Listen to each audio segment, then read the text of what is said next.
Ouais, bonjour, Ivry-sur-Seine, 23 août 2025. Donc en ce moment, on est en train d'évoquer un peu à mon sujet le fait que je ne vivais pas dans mes souvenirs, ou que je vivais dans mes souvenirs. Bon, oui, c'est vrai, je vis dans mes souvenirs, et alors? Alors certains pensent que quand tu vis dans tes souvenirs, tu peux être la cible des flics ripoux, des politiciens ripoux, des salopards d'un peu partout, tu vois, des juristes corrompus, qui t'attaquent et tout, parce que je suis très, très mal vu par les communistes d'Ivry, les élus notamment. C'est tout simplement parce que je suis infiniment plus intelligent que ces gens-là, infiniment plus compétent que ces gens-là, débrouillards, autonomes. Eux ne le sont pas. À la limite, il faut leur torcher le cul quand ils sortent des chiottes. Voilà où on en est avec ces gens-là. Ce sont de parfaits incapables, ils ne savent rien faire. Donc, ils pensaient que, oui, j'ai été attaqué parce que un truc bête et méchant. J'ai envoyé des SMS à mon frère, dans lesquels je disais qu'à Ivry j'étais bien, j'aime bien venir à Ivry parce que ça me fait vivre dans mes souvenirs, que je suis heureux et tout. Certains ont interprété ça comme une rêverie permanente de ma part et qu'il était facile de me désarçonner et de m'avoir. Je peux vous assurer que le commissaire d'Ivry, là en ce moment, il est en train de se ronger les ongles parce qu'il m'a fait un sacré coup de pute. Que je ne suis pas dû pardonner, idem pour le préfet, idem pour Philippe Bouissou, le maire d'Ivry-sur-Seine, que je vais attaquer en justice à nouveau parce que j'ai reçu un tuyau du tribunal.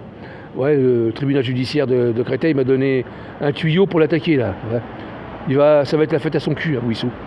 Donc vous voyez, je vis effectivement dans mes souvenirs. Voyez-vous, ça ne m'empêche pas d'être, vraiment très combatif.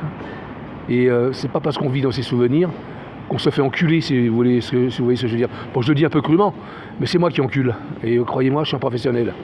Alors je suis un rêveur, oui, c'est un fait. Je suis écrivain, un écrivain chevronné. Je suis également journaliste et scénariste. Et en ce moment, je suis en train de mener une contre-enquête, mais alors épouvantable, sur la franc-maçonnerie à Ivry et des agents de la DGSE, des agents des services secrets qui se baladent un peu partout à Ivry. J'en ai intercepté un il y a 2 jours, avenue Thorez. Alors je vous raconte pas ce qu'il racontait au téléphone, c'est censuré, hein, mais bon, croyez-moi, les imbéciles qui pensent que quand on rêve, qu'on se fait avoir facilement, sont eux-mêmes de parfaits crétins, tu vois. On peut être parfaitement éveillé, si j'ose dire, et être idiot et se faire défoncer la tête.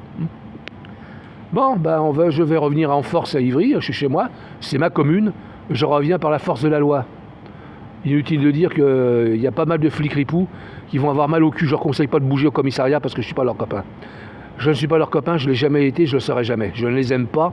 Mon objectif, c'est de faire fermer ce commissariat et de mettre à la place un hôtel de police intercommunal. Et bien entendu, de chasser le Parti communiste. Je ne veux plus jamais entendre parler de ces ordures. Voilà.